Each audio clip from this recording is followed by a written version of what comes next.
നമസ്കാരം പ്രിയ സുഹൃത്തുക്കളെ, ഞാൻ ലീനു കെ ജോസ്. അക്ഷരങ്ങളുടെയും അരുവികളുടെയും റബ്ബറിന്റെയും നാടെന്നറിയപ്പെടുന്ന കോട്ടയം ജില്ലയിലെ പാലായാണ് എന്റെ സ്വദേശം. നമ്മുടെ രാഷ്ട്രപിതാവായ മഹാത്മാഗാന്ധി പകർന്നു നൽകിയ സമര മാതൃക വിഘടിതമായ ഈ ലോകത്തിൽ സമാധാനത്തിനും പ്രശ്നപരിഹാരത്തിനും ഉതകുന്ന ഏറ്റവും മികച്ച മാർഗമാണെന്ന് ഞാൻ ഉറച്ചു വിശ്വസിക്കുന്നു. നിർമ്മിത ബുദ്ധിയുടെ സത്ഫലങ്ങൾ സ്വീകരിച്ച് ദൂഷ്യഫലങ്ങൾ ദൂരെയകറ്റി ഈ പുതുപുത്തൻ സാങ്കേതിക വിദ്യയുടെ ചിറകുകളിലേറി മൂല്യാധിഷ്ഠിതമായ ഒരു സമൂഹത്തെ വാർത്തെടുക്കാൻ നമുക്ക് പരിശ്രമിക്കാം. ആശിച്ചാൽ പോരെ യാതൊന്നും, ആർജിക്കാൻ ഉദ്യമിക്കണം. നന്ദി.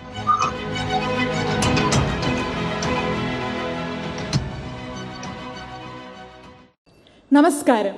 ആദരണീയരായ ഗുരുഭൂതരെ, പ്രിയ സുഹൃത്തുക്കളെ, ശതകോടീശ്വരനായ ബിൽ ഗേറ്റ്സ് തൻ്റെ 2023 ഇന്ത്യ സന്ദർശനത്തിന് ശേഷം പങ്കുവെച്ച ഒരു കുറിപ്പ് എൻ്റെ ഹൃദയം കവർന്നു.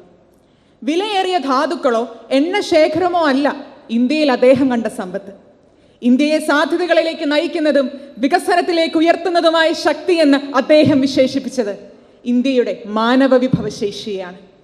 അതേ പ്രിയ സുഹൃത്തുക്കളെ, 2047 ഒരു വികസിത ഭാരത നിർമ്മിതി എന്ന സ്വപ്ന സാക്ഷാത്കാരത്തിനുള്ള ഏറ്റവും മികച്ച ഇന്ധനം ഞാനും നിങ്ങളും അടങ്ങുന്ന മാനവ വിഭവശേഷി തന്നെയാണ്. ഒരു ലോകമഹായുദ്ധത്തിന്റെ മുറിവിൽ നിന്നും ഉയർത്തെഴുന്നേറ്റ ഇന്ത്യയുടെ ജനസംഖ്യയിൽ 1% മാത്രമുള്ള ജപ്പാൻ ഇന്നൊരു വികസിത രാഷ്ട്രമാണെങ്കിൽ എന്തുകൊണ്ട് ഇന്ന് ലോകത്തിലെ 5ാമത്തെ വലിയ സാമ്പത്തിക ശക്തിയായ ഇന്ത്യക്ക് അതിന്നൊരു സ്വപ്നമായി മാത്രം നിലനിൽക്കുന്നു? ഇന്ത്യയിലെ ജനങ്ങളിൽ 62%, 15-നും 59 വയസ്സിനും ഇടയിൽ പ്രായമുള്ളവരാണ്, തൊഴിൽ ശക്തിയുള്ളവരാണ്. മുൻനിര വികസിത രാഷ്ട്രങ്ങളിൽ വയോധികരുടെ എണ്ണം വർദ്ധിക്കുമ്പോൾ ഇന്ത്യയിൽ 420 മില്യൺ യുവജനങ്ങളുമായി ലോക യുവജന സംഖ്യയിൽ നാം ഇന്ന് ഒന്നാമതാണ്. ഡെവലപ്മെന്റ് ആസ് ഫ്രീഡം എന്ന ഗ്രന്ഥത്തിൽ അമർത്യ സെൻ നിരീക്ഷിക്കുന്നത് പോലെ ഇന്ത്യയിലെ ജനങ്ങളിൽ നിക്ഷേപം നടത്തുക എന്നതാണ് വികസിത ഭാരതത്തിനുള്ള ആദ്യപടി. Digital India, make in India, skill India, startup India, Ayushman Bharat, Bharat Mala, smart cities mission, PM Kaushal Vikas Yojana എന്നീ വിപ്ലവങ്ങളിലൂടെ വിദ്യാഭ്യാസ, ആരോഗ്യ, സാങ്കേതിക, അടിസ്ഥാന സൗകര്യ വികസന മേഖലകളിൽ ഇന്ത്യൻ ജനതയുടെ വൈവിധ്യവും നൈപുണ്യവും നാം തൊട്ടുണർത്തണം. $150 ബില്യൺ കുതിക്കുന്ന IT രംഗത്ത് സാങ്കേതിക പരിജ്ഞാനത്തോടൊപ്പം സംരംഭകത്വവും നാം ഉൾച്ചേർക്കണം.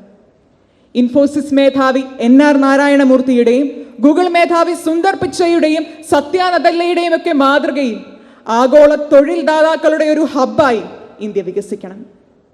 ഇന്ത്യൻ ജനസംഖ്യയിൽ പകുതിയിലധികവും സ്ത്രീകളാണെങ്കിലും ഇന്നും 37% മാത്രമാണ് തൊഴിൽ രംഗങ്ങളിലെ സ്ത്രീ സാന്നിധ്യം. ലിംഗസമത്വവും ജാതി, മത, വർഗ, വർണ്ണ വ്യത്യാസങ്ങൾക്ക് അതീതമായ അവസര സമത്വവും ഉറപ്പാക്കുക എന്നത് വികസിത ഭാരത നിർമ്മിതിയിലേക്കുള്ള ആദ്യപടിയാണ്.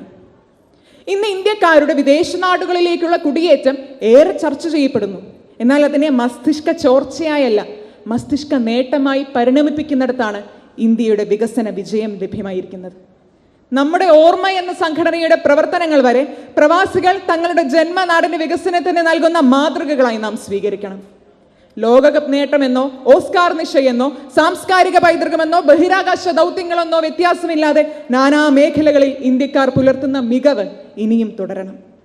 യുവാക്കളുടെ ജ്വലിക്കുന്ന മനസ്സോളം ശക്തിയേറിയ മറ്റൊരു വിഭവം ഈ പ്രപഞ്ചത്തിൽ മറ്റൊന്നില്ല എന്ന് ഉദ്ഘോഷിച്ച doctor APJ Abdul Kalam global human resource cadre എന്ന സംവിധാനത്തിലൂടെ അന്താരാഷ്ട്ര നിലവാരമുള്ള അഭ്യസ്ത വിദ്യരെ ഇന്ത്യയിൽ വാർത്തെടുക്കണമെന്ന് നിഷ്കർഷിച്ചു.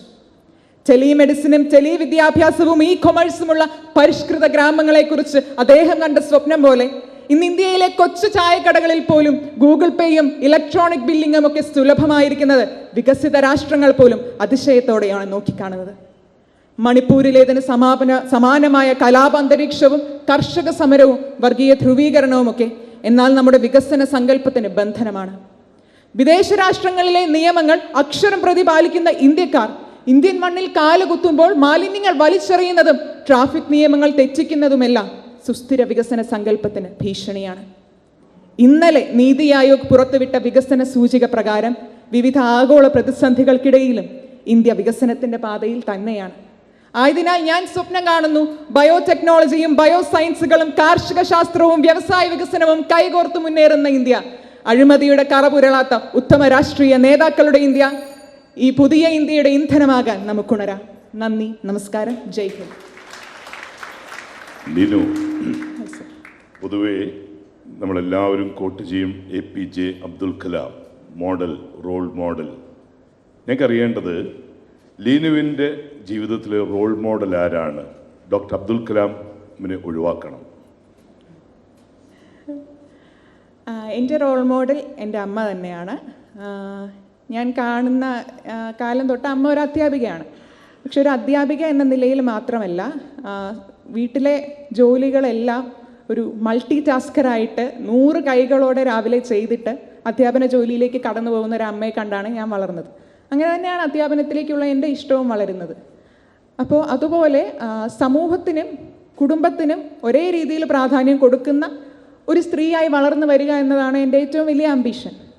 അങ്ങനെ നമ്മളിപ്പോൾ ഒരു തൊഴിലിലേക്ക് കടക്കുമ്പോൾ ഭാവിയുടെ നേതാക്കളായിട്ട് വളർന്നു വരേണ്ടത് നമ്മുടെ കുട്ടികളാണ്. അപ്പോൾ തൊഴിൽ മേഖലയിലേക്ക് മാത്രം ഫോക്കസ് ചെയ്യാതെ അമ്മ എനിക്ക് തന്ന സമയം പോലെ ആ സമയം കൊണ്ട് ഞാൻ ഇന്ന് ഈ വേദിയിൽ നിൽക്കുന്നത് പോലെ അടുത്ത തലമുറയ്ക്ക് ഞാനൊരു മാതൃകയായി എൻ്റെ മക്കളും സമൂഹത്തിന് വിലയുള്ളവരായി, സമൂഹത്തിന് നന്മ ചെയ്യുന്നവരായി വളർന്നു വരണമെന്ന് ആഗ്രഹിക്കുന്നു. അതാണ് എൻ്റെ ambition. Thank you. Thank you so much, Lino, for your wonderful words.